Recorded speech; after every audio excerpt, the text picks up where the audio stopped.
깊이 있는 시선으로 오늘을 바라보는 뉴스 퍼레이드 문을 엽니다. 오늘의 주요 뉴스 보시겠습니다. 노사 협상 결렬로 서울 지하철이 오늘 오전 9시부터 파업에 돌입합니다. 열차 운행 차질로 퇴근 시간부터는 혼잡이 불가피할 전망입니다. 민주당이 오늘 국회 본회의에서 이른바 노란봉투법과 방송 3법 처리에 나서는데 국민의힘은 필리버스터 무제한 토론으로 맞설 방침입니다. 민주당은 오늘 이동관 방송통신위원장 탄핵 추진 여부도 결정합니다. 사기 혐의로 고소된 전 펜싱 국가대표 남현희 씨가 경찰에 다시 출석해서 13시간 넘게 조사받고 귀가했습니다. 전청조 씨와 남 씨를 고소한 이 학부모 간 3자 대질 조사가 이뤄졌습니다.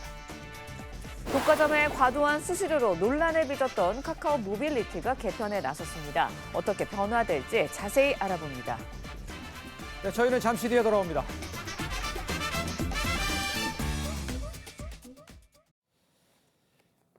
시청자 여러분 안녕하십니까? 목요일 뉴스 퍼레이드 시작합니다. 서울 지하철 1에서 8호선 오늘부터 파업에 돌입합니다.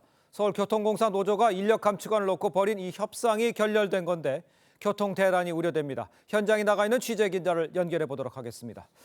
박상현 기자. 네, 서울 지하철 광화문역에 나와 있습니다. 자, 지금 출근길 상황은 어떻습니까? 네, 이곳 서울 지하철 광화문역 앞은 평소와 다름없이 출근하는 시민들의 발길이 이어지고 있습니다. 하지만 파업 소식이 전해지면서 출근길을 서두르는 듯한 모습도 보이고 있는데요. 파업은 잠시 후인 오전 9시부터 시작될 전망입니다. 서울 지하철 1호선에서 8호선을 운영하는 서울교통공사 노조는 오늘부터 내일까지 이틀 동안 경고 파업에 들어간다고 밝혔습니다.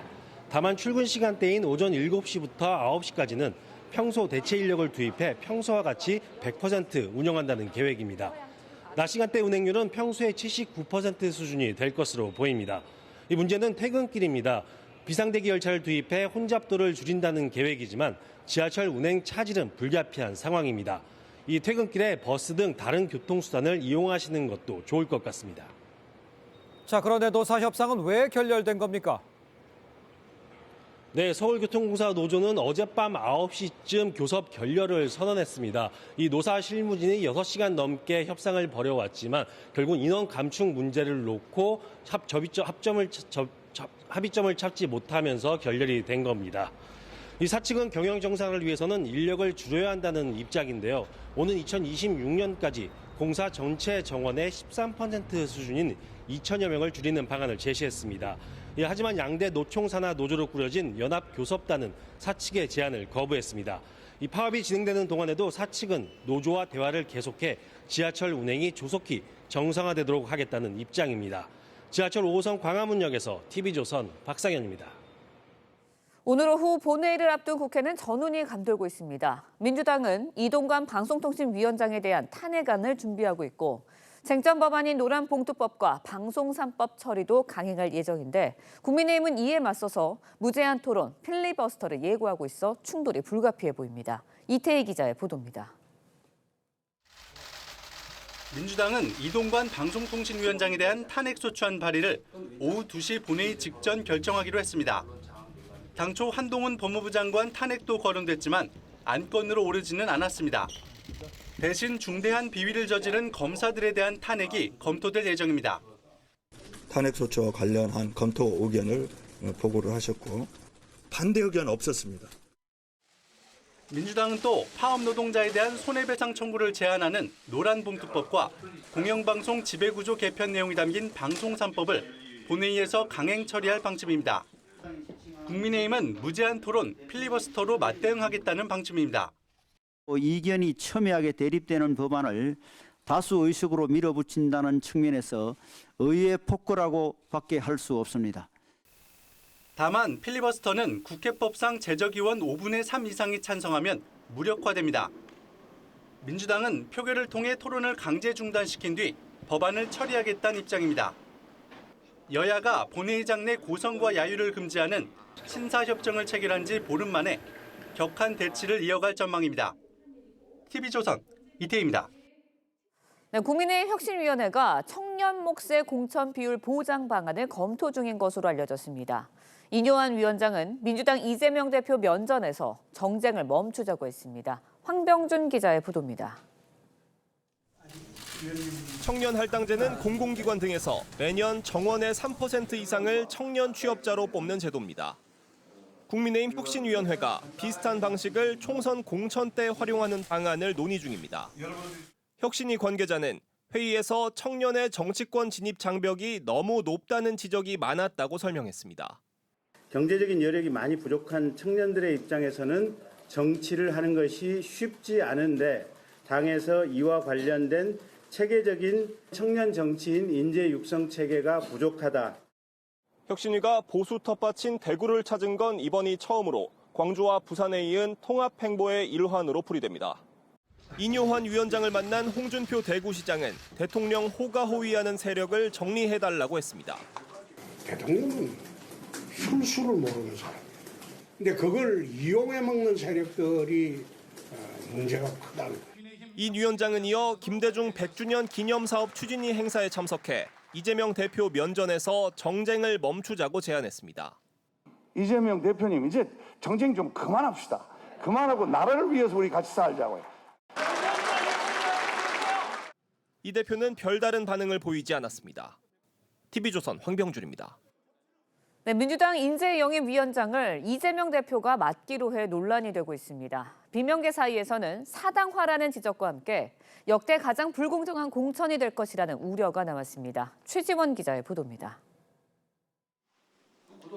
더불어민주당 이재명 대표가 내년 총선 인재를 영입할 인재위원회를 직접 이끌기로 했습니다.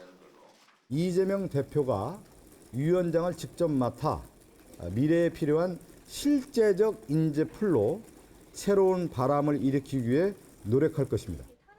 새로운 인사 발굴에 주력했던 과거와 달리 당 내부 인재와 정무 경력 등을 두루 살펴보겠다고 했습니다. 하지만 이 대표가 직접 위원장을 맡은 것 등을 두고 벌써부터 비명계에선 반발이 나옵니다. 결국 이 대표 체제 하에서 특보나 당직을 맡았던 친명계 원내외 인사들을 대거 공천하겠다는 것 아니냐는 겁니다. 아마 역대 가장 불공정한 공천이 될 가능성. 지도부가 총선을 앞두고 자꾸 뭔가를 만지려고 그래요. 전체주의적 사당화된 이 정당이 다시 민주적인 정당으로 가지 않으면 이 대표는 또 이례적으로 야당과의 당정 협의를 위해 국회를 찾은 유정복 인천시장을 만나선 자신의 지역구인 계양구 현안을 언급했습니다. 저도 이제 계양구 국회의원이기 때문에 우리 지역 얘기를 좀 몇 가지 계양의 문화예술 회관 부지는 좀 우선적으로. 비명계 등 당내 일각에서 험지 출마 요구를 받고 있는 이 대표가 계양 출마 의지를 드러낸 거란 해석이 나옵니다. 민주당은 또 의원 전원을 상대로 다음 주까지 불출마 확인서를 보내달란 공문을 보냈는데 이를 두고도 당이 불출마를 압박하는 것으로 느껴진다는 볼멘 소리가 나왔습니다. TV조선 최지원입니다. 네, 전해드린 대로 오늘 국회 본회의를 앞두고 민주당 이동관 방통위원장에 대한 이 탄핵 추진 여부를 논의를 합니다. 야당이 이른바 이 노란봉투법 또 방송 3법 처리 공언하면서 여당 이 필리버스터로 맞대응하겠다 이렇게 한 방침을 밝혔습니다. 두 분과 함께 정치권 소식 좀 자세히 짚어보겠습니다. 김영호 전 자유한국당 의원, 김효은 전 민주당 선대위 대변인 모셨습니다. 안녕하십니까? 네, 안녕하세요. 네, 반갑습니다. 자, 민주당 어제 의총에서요 탄핵 추진 여부를 논의를 했지만 결론을 내리지 못했습니다. 이동관 방통위원장과 한동훈 장관에 대해서 온도차가 있었습니다. 야당 목소리부터 듣도록 하겠습니다. 좀 더 신중하고 수기하는 그런 과정이 필요하다. 이런 의견들이 있으셔서 오늘 최종 결론은 내리지 않았고요.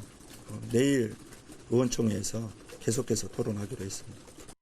한동훈 장관에 대한 내용은 따로 가져가신 없었습니다. 한동훈 장관은 아예 이름도 거론 자체가 안 된 겁니다. 네, 보고가 안 됐습니다. 한동훈 장관에 대해서 보고가 안 나온 이유가 우선순위가 다른 데 있다는 판단이 아니죠? 다른 이유가 있나요? 일단 탄핵 소추는 법률적인 요건을 갖춰야 되는 것이기 때문에 좀 더 이후 상황을 지켜보면서 좀 더 검토하는 과정이다. 자, 직접 들어보셨습니다. 먼저 이동관 방송통신위원장에 대해서 탄핵 이후로 이 방송 장악을 위해 적법한 절차 없이 방송문화진흥회 이사장을 부당 해고 해임한 거, 이 점을 들었습니다. 글쎄, 그 의원님께 보시기에는 저 근거는 맞다 이렇게 보십니까? 어떻습니까? 맞지 않다고 봅니다. 어떤 부분? 지금 사실 그 기관장의 경우에 말이죠. 예. 그 특정 기관장 그 산하에 있는 단체에 뭐 이사를 해임했다고 예. 또는 이제 채용하지 않았다고 부당 뭐 해임했다 이런 것 때문에 기관장을 탄핵한다라고 하면은 살아남을 기관장이 저는 거의 없다 생각합니다. 네. 지금 그 민주당은 사실 모든 것을 총선 전략 차원에서 지금 추진하고 있다 생각합니다. 지금 168석이죠 민주당이. 예. 이 168석이라는 거대 숫자를 가지고 예. 의석수를 가지고 탄핵을 지금 계속 밀어붙이고 있는 거예요. 그렇기 때문에 이것은 순수하지 않다 이렇게 보고요. 이동관 그 방통위원장에 대해서는 야권에서는 굉장히 이제 반대하는 목소리가 높았죠. 네. 특히 총선을 앞두고 언론의 흐름이나 이런 거에 대해서 굉장히 아마 민주당도 민감할 겁니다. 예. 그것 때문에 지금 숫자로 밀어붙이는 게 아닌가 이런 생각이 돼요. 예. 지금 뭐 그렇지 않아도 경제 상황이 굉장히 좋지 않은 이런 상황에서 예. 자꾸 그 기관장들에 대해서 국무위원들에 대해서 탄핵을 추진하는 것은 글쎄요 국민들의 그 호응을 얻을 수 있을까요? 그거 쉽지 않다고 봅니다. 예. 지난번에 일단 이미 뭐 이상민 행안부 장관 탄핵 그 소추해가지고 예. 167일간이라는 그 업무 정지, 업무 마비를 가져왔었습니다. 그렇죠. 근데 또 다른 국무위원회에서 탄핵시키는 거에 대해서는 예. 저는 뭐 전적으로 총선 전략이다 이렇게 생각합니다. 알겠습니다. 총선 전략이면서 의도가 순수하지 않다 이렇게 지적을 해주신 것 같습니다. 일단요. 그런데 탄핵이 추진이 되면 헌재 판단이 나올 때까지 이동관 위원장 직무가 정지가 됩니다. 총선 이유가 될 가능성이 큰 상황입니다. 그래서 일각에서 총선 꼼수 아니냐 이런 이야기 나오고 있는데 이런 지적에 대해서는 어떻게 생각하십니까? 그러니까 이제 민주당이 어떤 거를 하는 행위에 대해서 그게 정당한 비판이다. 이런 경우에도 계속 이제 총선과 연결시키는 이제 경향이 있는 것 같습니다. 예. 뭐 탄핵을 해서 그러면 직무가 정지됐다. 이동관 위원장이 정무가 되면 네. 그러면 그게 뭐 민주당이 유리하고 이동관 위원장이 계속 있으면 총선에 민주당이 불리하다. 그런 이분법적 논리도 전혀 논리적으로 설득력이 없습니다. 민주당은 이동관 위원장이 위원장으로서 정말 자격이 없다. 공무 수행을 잘못하고 있다. 이런 판단을 하기 때문에 탄핵을 하는 것입니다. 그러니까 탄핵이 민주당이 여러 번 했기 때문에 이 자체가 뭐 정당성이 없다. 이렇게 볼 수는 전혀 없고요. 예. 헌법상의 탄핵 소추라고 하는 것이 공무원은 보통 일을 잘못하면 징계를 받지 않습니까? 예. 그런데 이런 직접 징계를 줄 수 없는 정부직 공무원이거나 아니면 또 검찰에서 판단을 받을 수 없는 이런 공무원들에 한해서는 국민의 뜻을 대신해서 국회가 탄핵할 수 있는 것을 헌법상에 명시해 뒀습니다.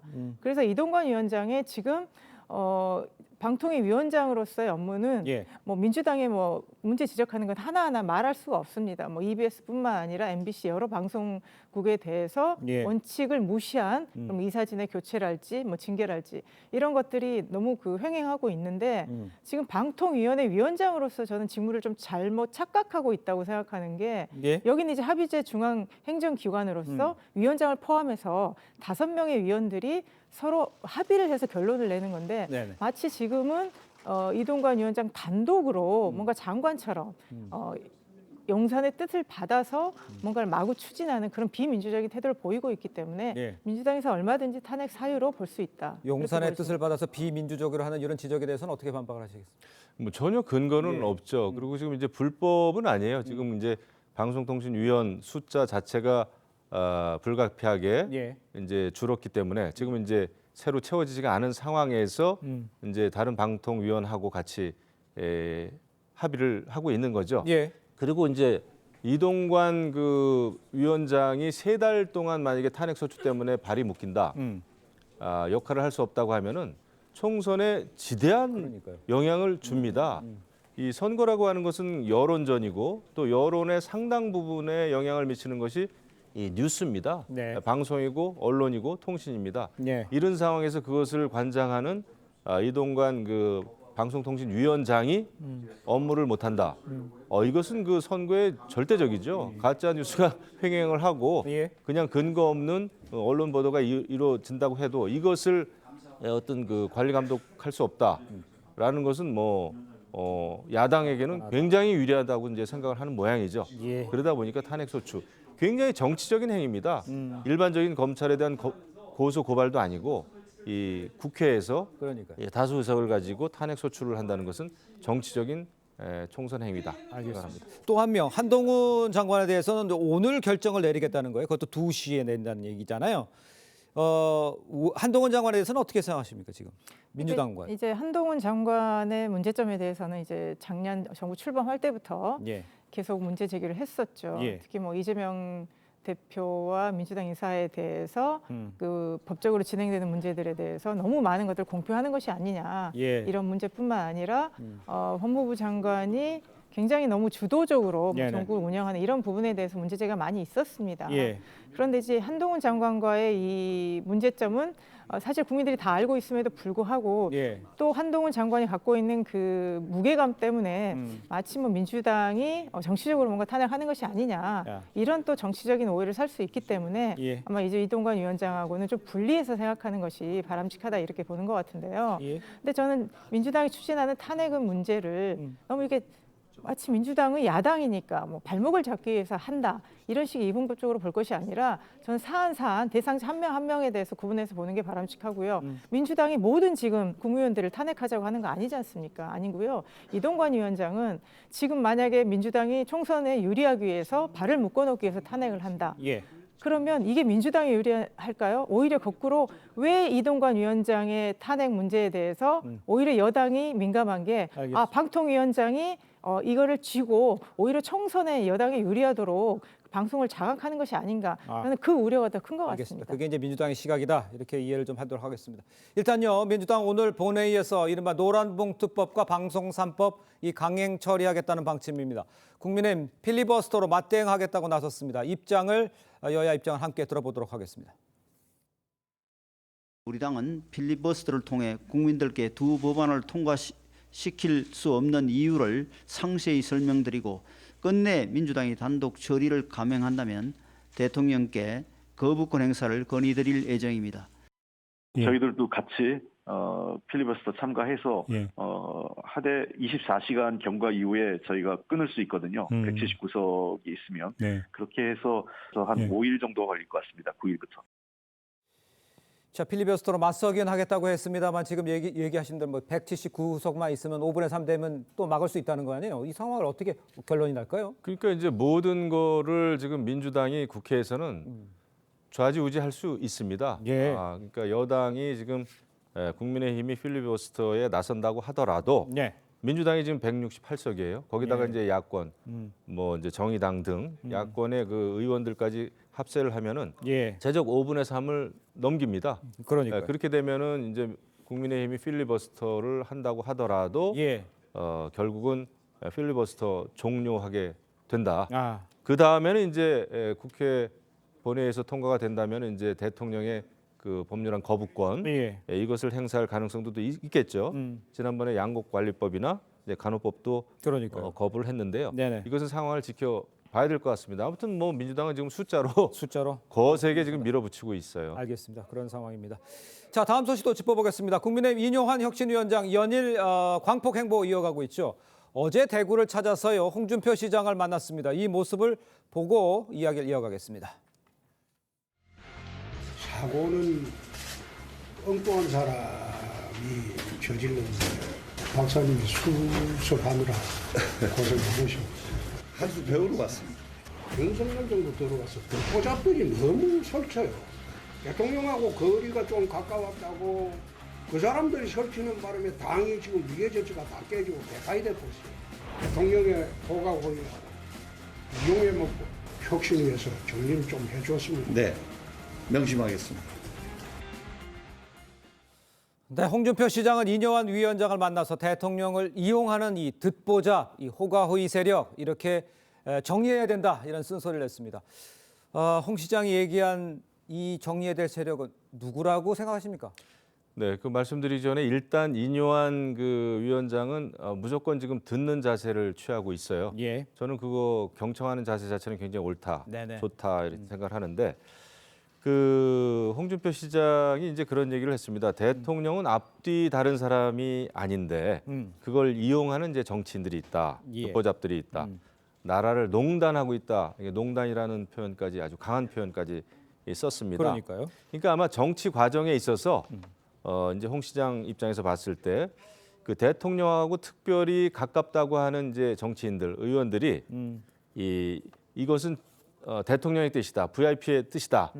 라는 식으로 하면서 이제 인사 어떤 추천을 한다든지 예. 아니면 전당대회 때 특정 인물을 또 띄운다든지 또 뭐 강서구청장 선거에서 특정 흐름으로 이렇게 몰아간다든지 이런 정치 과정에 있어서 대통령하고 가깝다고 하는 의원들을 지칭하는 것 같습니다.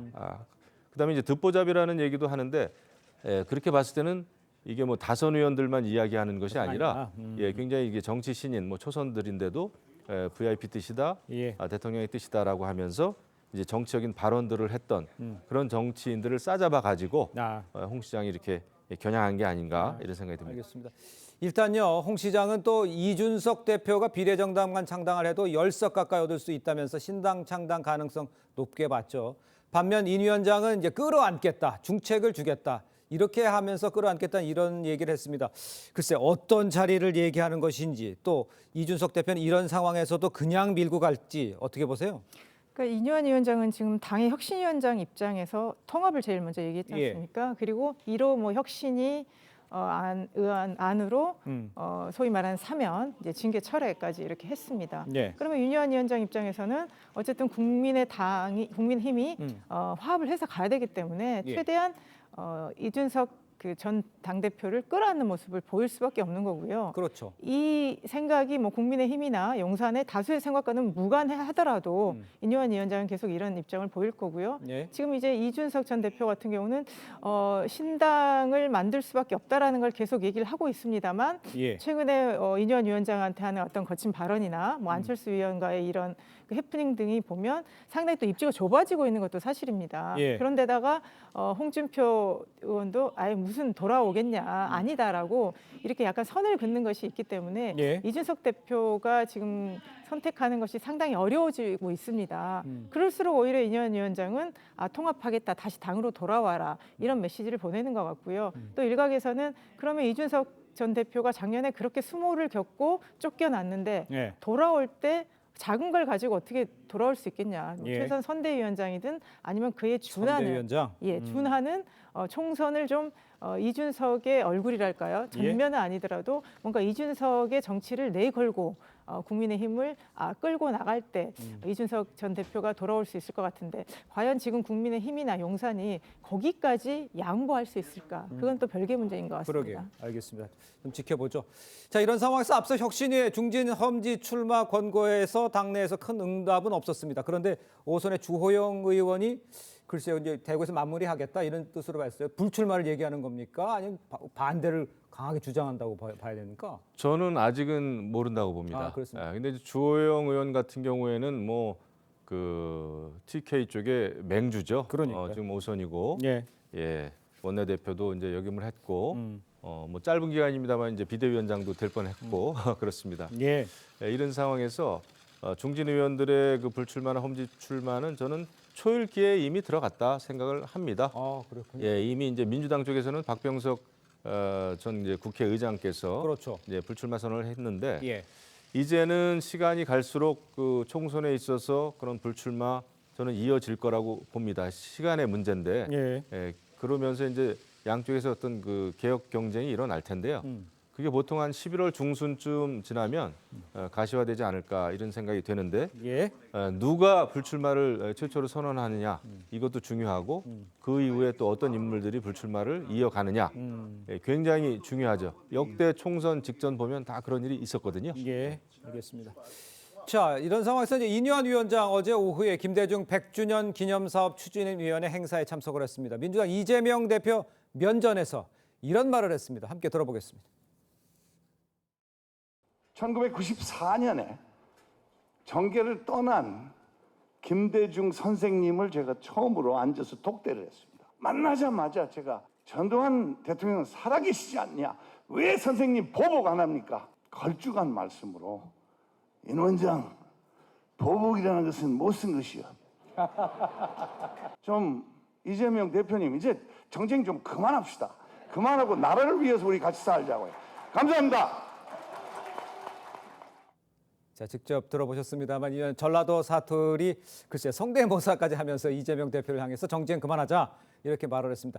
야당 입장에서 이 발언은 어떻게 들으셨는지 궁금해요. 그러니까 이뇨한 위원장이 웃으면서 얘기했지만 저 네. 굉장히 센 뼈가 발언이라고 있다? 생각하고 굉장히 불쾌한 발언인 거죠. 불쾌합니까? 듣기에? 저는 좀 그렇습니다. 그렇습니까? 그러니까 예. 이재명 대표 정쟁 그만하시죠. 그 얘기는 이재명 대표가 지금 정쟁을 앞장서고 있다라고 지금 규정을 한 거거든요. 예. 뭐 지난번에 엊그저께 뭐 그 이준석 전 예. 대표가 뭐 이뇨한 위원장한테 한 정도 그 정도 발언까지는 아니겠습니다만 예. 어쨌든 김대중 대통령 탄생을 축하하면서 네. 굉장히 좋은 분위기 자리인데 마지막 쓴소리를 웃으면서 너무 저는 날카롭게 던졌다고 생각하고요. 예. 그러면 듣는 민주당 입장에서는 아니 윤석열 대통령 국정 운영 기조를 그렇게 바꾸라고 민주당에서 요청하는데 그건 하나도 안 바꾸면서 이 뭔가 이거를 정쟁이고 이 정쟁의 원인을 민주당이다. 그것도 이재명 대표다. 이렇게 하는 것 같아서요. 그냥 저런 말보다는 그냥 어제는 김대중 대통령의 뜻을 함께해서 우리 대한민국을 잘 살게 만들자. 그렇게 덕담으로 끝냈으면 어떨까 하는 아쉬움이 있습니다. 알겠습니다. 인재위원회라고 게 있어요. 저희가 이제 보통 알고 있는 인재영입위원회랑은 같은 기구인지도 궁금한데 왜 이재명 대표가 직접 인재영입위원장을 맡고 인재영입에 나서는 건지 이거는 어떻게 이해하면 좋겠습니까? 뭐 제가 그냥 제 감으로 볼 때는 그 다가오는 총선 이재명 당대표가 다 하겠다. 저는 그렇게 봅니다. 지금 민주당은 완벽하게 이재명 당대표에 의해서 장악된 그런 상황이다 생각하는데요. 이런 그 상황이 왜 펼쳐지는고 하니 사실은 지난번 그 강서구청장 선거에서 민주당이 대승을 했잖아요. 그러니까요. 그 강서구청장 선거 대승이 근데 민주당에는 지금 오롯이 그냥 독이 되고 있다 이런 생각을 합니다.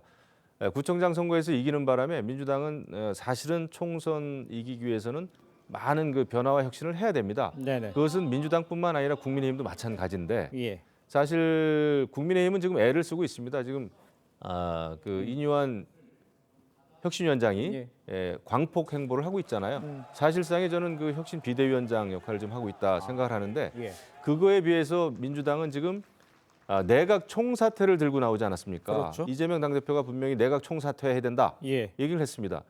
그것이 정쟁입니다. 정쟁을 불러일으키는 것이고 그렇고 또 지금 이제 또 국회 내에서도 원내에서도 여러 국무위원들에 대해서 탄핵 카드를 만지작거리고 있잖아요. 그것이 정쟁입니다. 그래서 이뇨한 위원장이 정쟁 그만합시다라고 하는 얘기는 엉뚱한 얘기가 아니라 현실을 직시한 것이다. 이제 화합하고 단합하고 좀 협상 좀 하자라고 하는 저는 외침이라고 봐요. 이것은 민주당도 좀 무겁게 받아들여야 되는 게 아닌가 생각합니다. 공천이 뭐 아는 친명계 사람들을 공천하게 하는 거 아니냐 이런 의구심도 상당히 설득력이 있어 보이는데 그렇지는 않습니까? 어쨌든 총선을 앞두고 공천이란 굉장히 민감한 문제고 당대표가 인재영입위원장 거기다가 영입까지 빼서 외부 인사뿐만 아니라 내부에 그동안에 좀 묻혀져 있던 인사까지 인재로 보겠다. 그 취지는 좋긴 합니다만 그동안에 뭐 인재영입위원장이나 이런 거를 당대표가 안 하고 다른 당직자들이 했던 거는 안 그래도 그 막강한 당대표의 권한이 있는데 당대표가 전면에 나서서 뭔가 공천과 총선을 지휘하는 것은 아무래도 좀 그 객관성이나 형평성에 좀 그 문제가 있지 않느냐 이런 지적도 있었습니다. 그렇기 때문에 지금 이재명 대표가 인재위원장이라는 걸 가지고 너무 이제 그 한쪽의 방향으로 갔을 때는 거기에 반발하는 그런 내부 여론이나 이런 것들도 상당히 있을 것 같습니다. 알겠습니다. 자, 두 분 말씀 여기까지 듣겠습니다. 고맙습니다. 감사합니다. 네, 수도권 광역 급행철도인 GTX-A 수소와 동탄 구간 내년 3월 말 조기 개통합니다. 인근 지역 부동산은 벌써부터 요동을 치고 있습니다. 고희동 기자입니다. 지난 6일 윤석열 대통령이 동탄 GTX 건설 현장을 찾았습니다. GTX 시스템이 빨리 개통이 되는 것이 정말 기묘합니다. 지역 주민들은 반깁니다. 좀 더 빠르게 서울을 접근할 수 있어서 기대가 많이 되고 GTX 뚫리면은 더 이렇게 가격이 더 낮아지지 않을까 하는. 수소와 동탄을 잇는 구간이 개통되면 이동 시간이 1시간 20분에서 19분으로 대폭 줄어듭니다. 부동산은 요동칩니다. 실제로 동탄역 바로 앞에 위치한 한 아파트의 경우 지난 9월 전용 102제곱미터가 21억 원에 거래돼 4개월 만에 4억 원 이상 가격이 올랐습니다. 21억도 좀 무거운데 한 개 또 거래가 됐고 23억까지 지금 국가는 나와 있어요. 급격한 인상은 세입자들에게 부담이 될 수 있다는 목소리도 나옵니다. 막 들어오시는 분들한테는 좀 부담이 될 수 있는 부분이라고 생각을 하고 있고요. 집값에 대해서 좀 부담을 느끼시는 젊은 세대들이 좀 많이 있다 보니까 윤 대통령의 재임 중에 GTX 노선의 모든 절차를 완료하겠다고 밝힌 만큼 개통 예정지를 중심으로 부동산 가치는 더 오를 것으로 보입니다. TV조선 고희동입니다. 네, 전 펜싱 국가대표 남현희 씨가 재혼 상대였던 전청조 씨와 13시간의 대질 조사를 받고 귀가했습니다. 펜싱 학원의 학부모도 조사에 나와서 남 씨가 공범이라는 취지의 주장을 펼쳤습니다. 김자민 기자의 보도입니다. 2차 소환 조사를 마친 남현희 씨가 13시간 만에 경찰서를 나옵니다. 남 씨는 출석할 때와 마찬가지로 취재진의 질문에는 아무런 답을 하지 않았습니다. 네, 남현희 씨 오늘 대질 조사에서 어떤 말씀 나누셨는지. 억울한 점 있으세요?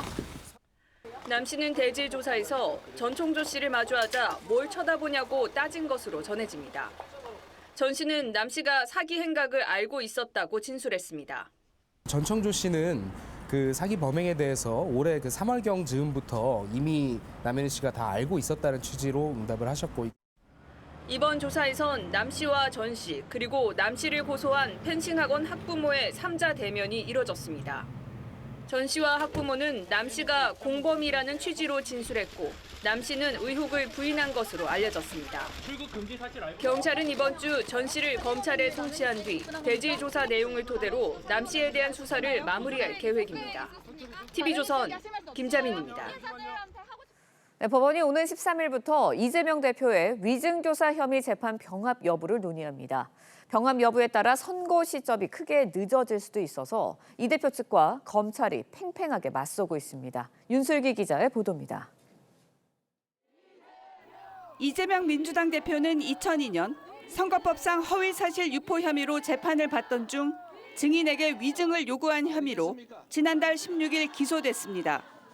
없는 죄를 조작해서 뒤집어 씌우고 자신들의 치부를 가리겠다는 정치검찰의 조작 수사 아니겠습니까?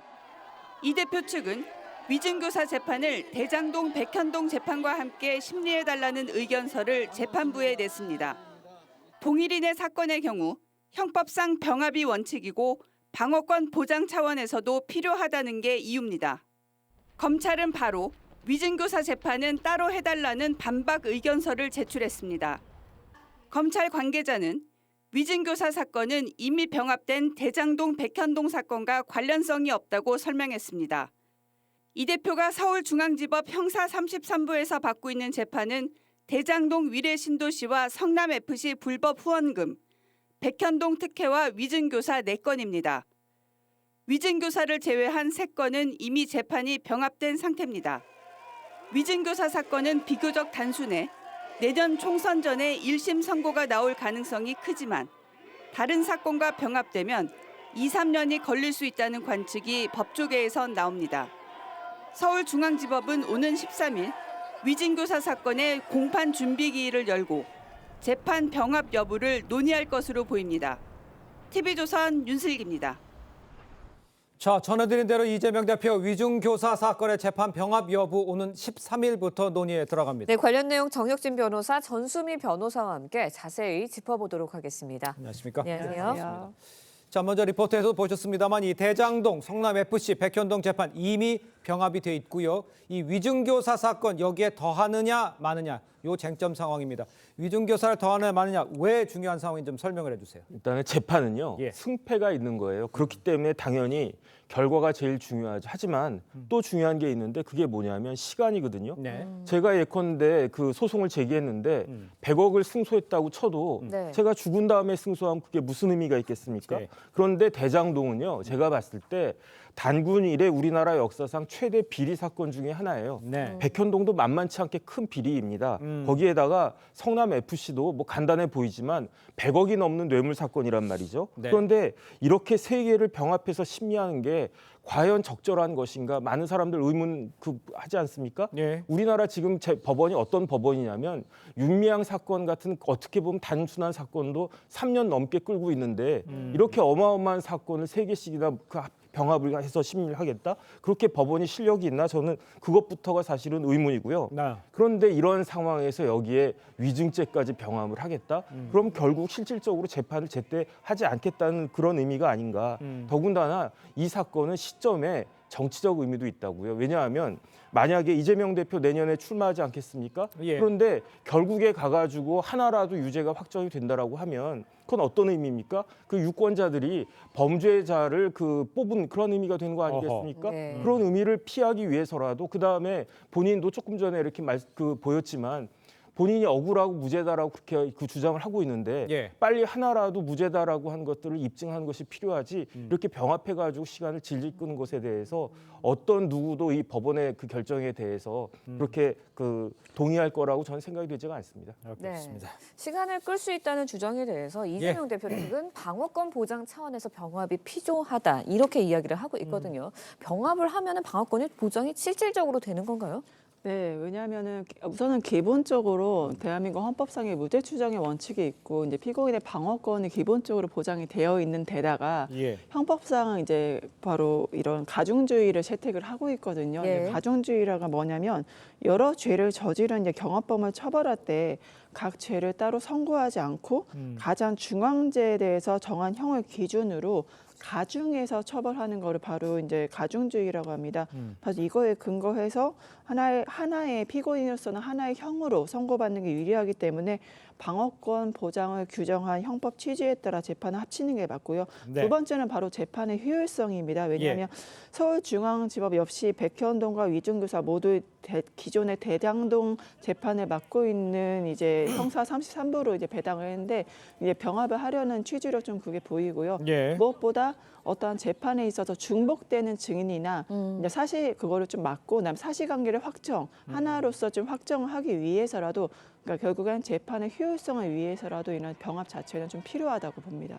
지금 이제 전수희 변호사께서 이제 효율성 이런 얘기를 해주셨습니다만 이 검찰의 위증교사 사건 다른 사건과는 달라서 묶일 수 있느냐 이런 이야기 나오고 이렇게 주장하는 사람들 많잖아요. 그러면 시간이 결론적으로 늦어지는 뿐인 거잖아요. 아까 언급을 좀 해주셨습니다. 그 위증교사죄는요. 병합한다고 해서 효율성이 하나도 없어요. 왜냐하면 증인이 다르지 않습니까? 증거가 다르고. 우리나라 법원조직법은 어떻게 규정하고 있냐면은 합의부 재판부는 합의부가 있고 단독 재판부가 있는데 합의부는 어떤 사건을 해야 되느냐. 사형 무기 1년 이상 30년 이하 징역에 대해서만 원칙적으로 하라. 심판권이 합의부에 있다. 이렇게 되어 있는데 위증교사죄는 찾아보면요. 법정 최고형이 5년 이하 징역이에요. 그러니까 이거는 단독 재판부가 심판하는 것이 원칙이란 말이죠. 게다가 이 사건 어떤 사건입니까? 본범이라고 하는 이 위증범이 위증했다라고 한 사람이 스스로 자백을 다 했어요. 그다음에 자신의 자백을 다 입증할 만한 뒷받침할 만한 물적 증거까지 다 제출했다 했습니다. 그런데 이것을 왜 합의부가 합니까? 이게 이렇게 어려운 사건입니까? 그것도 지금 그 업무가 너무너무 과다한 형사 33부에다가 그걸 왜 배당을 합니까? 이런 것들은 이쯤 되면은 서울중앙지방법원이 무슨 정치적 의도가 있는 것이 아닌가 이런 의심을 받는 게 오히려 합리적이 아닐까 저는 그런 생각도 그렇군요. 네, 빨리 처리할 수 있는 위증교사 재판을 굳이 시간을 지연할 필요가 정말 있을까요? 네, 그 병합이라는 것 자체가 그 각 사안별로 기소된 거를 관련성이 있는 사건들을 합치는 거거든요. 그러니까 재판부가 그거를 판단을 하는 거잖아요. 그렇기 때문에 이건 결국엔 관련성이 있는 사건이라 재판부가 판단을 하면은 병합을 하는 거죠. 네네. 근데 여기에 있어서 좀 검찰의 말이 앞뒤가 좀 맞지 않는 측면이 있긴 합니다. 왜냐하면 검찰이 이제 9월에 백현동 그다음에 위중교사 대북 송금을 같이 이제 묶어서 이재명 대표에게 구속영장을 청구를 했단 말이죠. 지금은 대장동 성남FC 그다음에 위중교사를 이제 병합을 하려고 하는 건데 이거 이제 반대를 한다. 그러면 아시겠지만 대북 송금 사건은 전혀 그 사실관계라든가 관련이 없는 사건인데 이거를 같이 이제 그 구속영장을 청구를 했고 거기에 대해서 여기에서 병합을 좀 막는다는 거. 그리고 무엇보다 이게 수원지검의 대북 송금 같은 경우는 수원지검에 있던 거를 서울중앙지검으로 이송시키면서까지 이거를 같이 구속영장 청구를 했는데 그러니까 검찰이 관련성이 없다, 병합 안 된다고 하는 것 자체가 이게 선택적 정의 아니면 선택적인 어떠한 병합 시도가 아닌가라고 해서 국민들은 좀 의구심을 생길 수밖에 없지 않을까 싶습니다. 그러면 지금 뭐 13일 날 지금 뭐 재판부 결정을 내린다는 거 아니에요? 네네. 변호사님 보시기에는 어떻습니까? 뭐 병합 그냥 이어갈 것 같으세요? 아니면 따로 뛰어하는 게 맞습니까? 일단은 저기 전 변호사님 말씀하신 것처럼 한 사람이 여러 가지 죄를 범했을 때 이걸 경합범이라고 하거든요. 근데 미국 같은 경우 다 더해요. 근데 우리나라는 어떻게 하냐면 경합범을 다 더하는 게 아니고 가장 중한 죄에 정해진 형에다가 50%를 가산하는 거거든요. 그러니까 여러 죄를 범했다고 하더라도 가장 중한 죄의 그 정한 형이 10년이면 맥시멈 15년까지만 한다. 이게 그건데 그런데 이 규정을 가지고 병합해야 된다라고 볼 수가 없는 게 형법에 어떻게 되어 있냐면은 이런 경우에 동시에 재판하지 않고 따로 판결할 경우에는 동시에 재판할 경우와 형평을 고려해서 판결을 해라 이렇게 규정이 되어 있단 말이죠. 이 말은 다시 뒤집어 보면 동시에 재판하는 뜻이 결코 아니고요. 그다음에 제가 계속 말씀드렸다시피 이 건은 병합할 성질의 것도 아니고 병합하는 것이 오히려 사법적 정의에 부합하지도 않고요. 법원이 자꾸 이런 식으로 결정 내리고 판결 내리고 하면요. 스스로의 권위를 깎아먹는 그러한 결과가 초래돼서 사법부가 불신을 받게 될 것이다. 저는 그렇게 판단하겠습니다. 자, 어떤 결과가 나올지 지켜봅니다. 13일입니다. 두 분 말씀은 여기까지 듣겠습니다. 고맙습니다. 고맙습니다. 자, 지난 여름 우주로 발사된 이 유클리드 망원경 첫 번째 사진을 보내왔습니다. 보다 넓고 깊게 우주의 풍경을 포착했습니다. 이유진 기자의 보도입니다. 막 태어난 별들이 반짝이고 가스와 먼지가 어우러져 보랏빛 장관을 이룹니다. 지구에서 1375광년 거리, 말의 머리 형태를 띤 말머리 성운입니다. 거대한 페르세우스 성단을 포착한 사진은 성단 너머 약 10만 개의 은하 모습까지 넓게 담겼습니다. Is the first time that someone can actually make an image of the entire cluster, just in one image. 지난 7월 발사된 이후 유클리드 망원경이 처음 보내온 5장의 사진에는 소용돌이 치는 나선형 은하와 눈부시게 빛나는 별들의 향연이 담겼습니다. 기존 제임스 웹 망원경 등이 우주의 한 부분을 자세히 포착했다면 유클리드는 넓은 시야로 우주 전반을 선명하게 담아냅니다. It's got incredible precision for measuring the shapes of galaxies, and we'll also be measuring where they are in 3D. 유럽 우주국은 유클리드로 역대 최대 규모의 3D 우주 지도를 만들 계획입니다. TV조선 이유진입니다.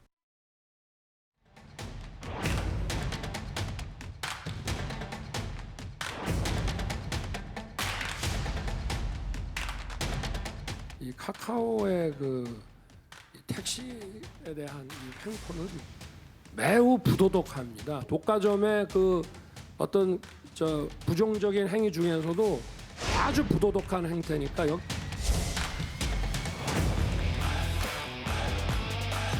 차가 가까이 있어도 콜이 안 떨어져요, 저희한테.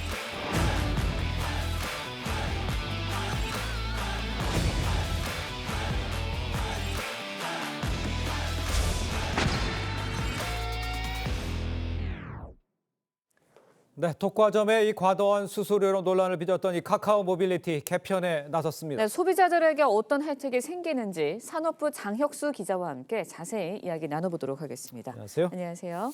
자, 먼저 카카오 택시를 운영하는 카카오 모빌리티는 또 어떤 문제가 있었던 건지 좀 설명을 좀 해주세요. 네, 우선 이 카카오 모빌리티의 독과점 논란이 어떻게 불거진 건지 좀 살펴보겠습니다. 네. 시청자분들도 카카오티 어플을 이용해서 택시를 불러본 적 한 번쯤 있으실 텐데요. 그렇죠. 현재 택시 호출 시장에서 카카오 모빌리티의 택시의 점유율이 95%에 달합니다. 그런데 이 카카오 택시들이 운영 주체인 카카오 모빌리티에 지불하는 수수료가 이게 문제입니다. 카카오 모빌리티에 가맹된 택시들은 운행 매출의 20%를 카카오 모빌리티 자회사에 내고 그중에 15에서 17%를 업무 제휴, 광고 송출 목적으로 돌려받습니다. 카카오 가맹택시란 이유만으로 한 달마다 꼬박꼬박 3% 넘는 수수료를 내야 하는 겁니다. 이 한 달에 300만 원 버는 택시기사의 상황에 비춰보면 네. 매달 10만 원씩을 수수료로 내야 하는 셈인데요.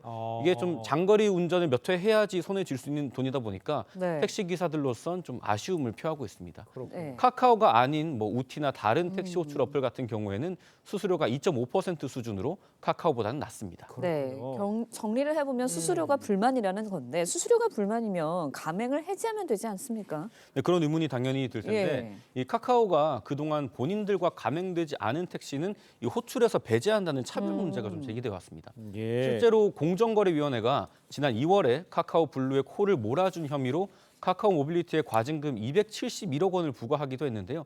관련한 택시기사 목소리 한번 들어보시죠. 안 움직여. 집 앞에서 딱 콜 부르지. 지금 콜 안 따라가면 영업용 못 해버려. 실제로 진짜 카카오까지 안 잡혀요? 안 잡혀. 주로 그냥 콜 잡아서 다니긴 다니는데 없더라고요. 결국 택시기사들로서는 수요가 늘지 않은 상황에 카카오 수수료는 계속돼 가고 카카오 가맹택시가 아니면 손님이 줄어드는 체감 효과가 있으니까 울며 겨자 먹기식으로 이 카카오 가맹을 유지할 수밖에 없는 겁니다. 그렇군요. 그러니까 이렇게 카카오 모빌리티가 이제 택시 시장을 거의 이제 장악하면서 소비자들의 불만도 함께 커지는 상황이잖아요. 네, 지금 이 택시를 탄다고 치면은 실질적으로 좀 요금이 올라간 걸 체감하는 분들이 많을 건데요. 소비자들은 이 최근에 인상된 택시 요금에 더해서 호출료가 부과되면서 부담이 점점 커지는 상황입니다. 예를 들어 이 서울시 경우에는 지난 2월에 택시 기본 요금을 3,800원에서 4,800원으로 1,000원 인상을 했고요. 근데 이 기본 거리는 2km에서 1.6km로 오히려 0.4km가 줄었습니다. 이런 상황에 택시 이용률이 높은 심야 시간에는 이 부르면 바로 배차되는 카카오티 블루 서비스를 이용하려면 추가 요금 3,000원을 더 내야 하는 거죠. 게다가 카카오는 7월부터 이 감사 팁 기능을 시범 운영하고 있는데 만약에 이제 본인이 택시를 타고 운전기사의 서비스에 만족을 한다면 별점 5점을 부과하고 이 기사에게 1,000원에서 2,000원을 추가로 지불할 수 있는 기능입니다. 이게 강제적인 부과는 아니지만 일부 고객들은 이게 심리적인 압박으로 작용해서 실질적인 요금 상승 효과를 불러온다고 비판하기도 했습니다. 그렇군요. 그래서 이런 논란 때문에 금융당국 조사도 받게 됐는데 불법적인 영업 정황도 나왔다고요. 네, 맞습니다. 택시 시장을 거의 독과점하다 보이다 보니까 이 금융당국의 눈길도 쏠릴 수밖에 없는데 이 조금 전에 제가 카카오 모빌리티가 20%의 수수료를 떼고 일부를 다시 돌려준다고 말씀을 드렸지 않습니까? 금감원은 이 과정이 매출 부풀리기에 해당한다고 보고 있습니다. 그냥 이 3.3%가량의 수수료만 바로 다이렉트로 떼면 되는데 카카오 모빌리티가 20%를 받고 이걸 자사 매출로 계산을 했다는 겁니다. 이 주식시장 상장을 앞두고 카카오 모빌리티가 매출 부풀리기를 시도한 거 아니냐 이런 지적이 나오고 있는데요. 이렇게 부풀려진 매출이 작년에만 약 3천억 원에 달하는 걸로 추정이 됩니다. 게다가 최근 대구시가 카카오 가맹택시 매출액에 대구시에서 자체적으로 운영하고 있는 어플의 택시 호출 수입까지 포함하는 건 부당하다. 이렇게 문제 제기를 하면서 공정거래위원회도 이 카카오 모빌리티의 부당 가맹 계약 혐의를 들여다보고 있는 상황입니다. 이렇게 사면 초과에 놓인 카카오에 대해서 윤석열 대통령이 공개 비판을 하면서 가세한 것도 굉장히 이슈가 됐는데요. 카카오 행위가 부도덕하다 이렇게 공개 질타한 윤 대통령의 발언 들어보겠습니다. 카카오의 이 택시에 대한 이 횡포는 매우 부도덕합니다. 여기에 대해서는 반드시 우리가 조치 방안을 마련해 주십시오. 자, 이렇게 이제 대통령까지 비판에 나서면서 결국 개선에 나서는 모양새인데 구체적으로 어떻게 변하게 된다는 겁니까? 이 대통령이 공개 질타에 나선 지 엿새 만에 카카오가 대책을 마련했습니다. 카카오 모빌리티는 우선 가장 큰 지적을 받았던 택시 수수료를 낮추겠다는 입장입니다. 구체적인 수치를 발표하진 않았지만 이 국민 눈높이에 맞게 수수료를 개편하겠다고 한 만큼 오는 13일에 택시업계와 비공개 간담회가 예정이 돼 있는데 이 자리에서 나올 업계 요구를 반영해서 수수료를 인하할 가능성이 높습니다. 다른 택시 플랫폼의 카카오 택시를 개방하겠다 이런 계획도 밝혔는데요. 카카오티 블루를 제외한 다른 가맹 택시나 일반 택시를 호출해서 배제하고 있다는 차별 문제를 의식한 조치라는 해석이 나옵니다. 택시 기사들의 입장 한번 들어보겠습니다. 가맹 택시하고 우리하고요. 같은 시간에 똑같이 근무를 했는데 어떻게 매출이 2배 이상 차이가 나요. 말이 안 되잖아요. 이외에 카카오 모빌리티는 관련 종사자들을 위해서 상생 협력 활동을 확대를 하고 해외 진출을 적극적으로 추진을 해서 내수 사업에만 머무르지 않겠다 이런 입장도 내놨습니다. 그렇군요. 네, 외부적인 장치뿐만 아니라 카카오 자체적으로도 쇄신이 좀 필요해 보이는데 어떻습니까? 맞습니다. 카카오 창업자인 김범수 미래 이니셔티브 센터장이 지난 6일에 경영쇄신위원회를 출범하기로 결정을 했습니다. 예. 이 카카오가 지금 둘러싼 문제가 한두 개가 아닌데 말씀드린 이 모빌리티의 분식 회계 의혹과 SM 엔터테인먼트 시세 조작 의혹 그리고 꾸준히 제기돼 왔던 이 계열사 늘리기 의혹까지 상당히 심각한데요. 얼마 전에 김범수 센터장이 금감원에 출석을 했는데 그 장면 잠깐 보고 오겠습니다. 말씀해 주시죠. 당신 조사에 임하겠습니다. 어느 부분을 중점적으로 소명하셨는지요? 성실 조사에 임했습니다. 네, 14시간 반이 넘는 이 고강도 조사를 마친 김범수 의장의 모습인데요. 카카오는 이렇게 이 계열사를 둘러싼 문제가 끊이지 않으면서 외부 기구인 준법과 신뢰위원회도 창설을 하고 김소영 전 대법관을 위원장으로 위촉을 하기도 했습니다. 카카오는 이 위원회를 통해서 그동안 문제점으로 지적을 받았던 과도한 상장 시도, 시장 독과점, 최고 경영진의 준법 의무 위반 등 이 계열사의 전반적인 문제 사항을 살펴보고 개선하겠다는 계획입니다. 알겠습니다. 장혁수 기자 잘 들었습니다. 고맙습니다. 고맙습니다.